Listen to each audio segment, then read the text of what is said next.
Yes, oli ku Yugi Update TV kusinzira okubanga otuuliza gwe omukwano gwange yenna ali eyo. Gwe nagambye agala otweyungako, agala okweyunga ku channel eno, kirira wansi waliwo ekigambo subscribe kikoneko, okoonene mukadde, temwerabirako na mukadde kubanga akadde ako omukwano gwange kuyambako nnyo okuleetera notification message. Bwe wabanga waliwo information yonna gye tutaddeko. Ate buli wo subscribing obeera otufollowinze, kitegeeza buli kimu kye tunaateekako ojja kubanga okifuna gwe omukwano gwange. Leka okipingwe ng'oli updated ku buli kimu ekigenda mu maaso mu ggwanga gwali eyampuliriza.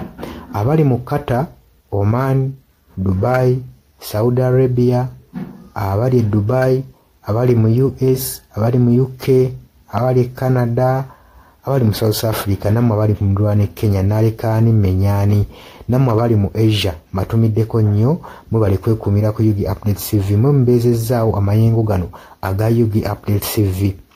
Mikwano gyange sola beebaza kinnoomu wabula nsazeewo nkozese lino eddoboozi ery'ewamu nsobole okubeebaza, mwebale kuyimirizaawo channel eno, mwebale mwabajja, naddala mwabajja mu comment section ne mukomentinga ne muteekako endowooza yammwe ne mutangaaza bannayuganda ku ki ekiteekeddwa ekituufu okukolebwa gwe okusinziira ku ndowooza yo. So muna batajjangako mu comment section, mbakubiriza okujja mu comment section muteekeko ebirowoozo byammwe, mutangaaze eggwanga ku biki byaba bagenze mu bukyamu ne bikolebwa mu bukyamu eri bannayuganda. Dani ku Airlines e Kenya, nawe nkutumiddeko ennyo, naye jangu mu comment section oteese, toteekako buteesi linnya lyo, mujje mu comment section mwe abasharinga, aba likinga, namwe abasubscribinga, mwe muyimirizaawo amayengo ga channel eno. Enamba y'essimu gye mbateeredde awo eya noti 726 noti emu 679.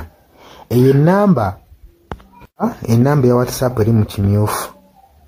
Ye namba gy'ogenda oyita kuba gy'osobola okuyitako gwe omukwano gwange ayagala okulanga wamu naffe. Ng'alina bizinensi yo ng'ogyagala tugikulangire nga wandyetaazo gikulangira. Eyo namba gy'oba oyitako ku WhatsApp osobole okubanga naye bizinensi yo gikuba abantu tugikulangire gwe omukwano gwange ali eyo ampuliriza. Nengenda maaso n'okulabula abantu ku biki ebigenda maaso mu ggwanga, naddala ng'akalulu kano aka 2026 katuukuse kengedde. Kati buli muntu alina kubeera vigilant, olina kubeera bulindaala, oleme kutunda mwoyo gwo omukwano gwange. Waliwo abatunda emyoyo gyabwe olw'M1,1500 sukaali. Gwe beera ng'omanyi akaseera we kanaatuuka akakuba ballot paper, beera nga manyi omuntu ng'omanyi omuntu ogwogenda okuwa, gwogenda ottiikinga, gwe gwolaba asobola okukulaakulanya ekitundu kyo, constituency yo, gwolaba agenda otwala eggwanga mu maaso. Bannange tusibwa nnyo akatambaala mu mutwe mu biseera nga bino. Newankubadde obwavu babubalumizza mutya, totunda mwoyo gwo ku lw'akantu katono, wabula saasira ku ggwanga lyo, osaasire ne ku zadde lyo, osaasire ne ku future weenaabeera. Lowooza ku by'emu maaso.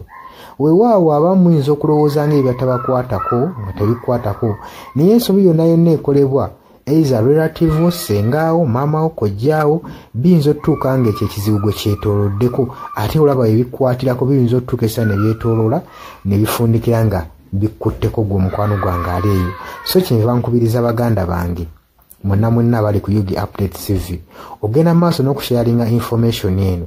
Baganda baffe beebeereremu, ate era baleme kutunda mwoyo gwa ggwanga, babeere nga batambulira ku mazima, nga bayimirira ku mazima, nga bayimirirawo ku lw'eggwanga lyaffe erijja mu maaso, ku lwa future y'abantu baffe n'eggwanga lyaffe mu maaso, kubanga buli muntu ekigenda mu maaso kati akiraba.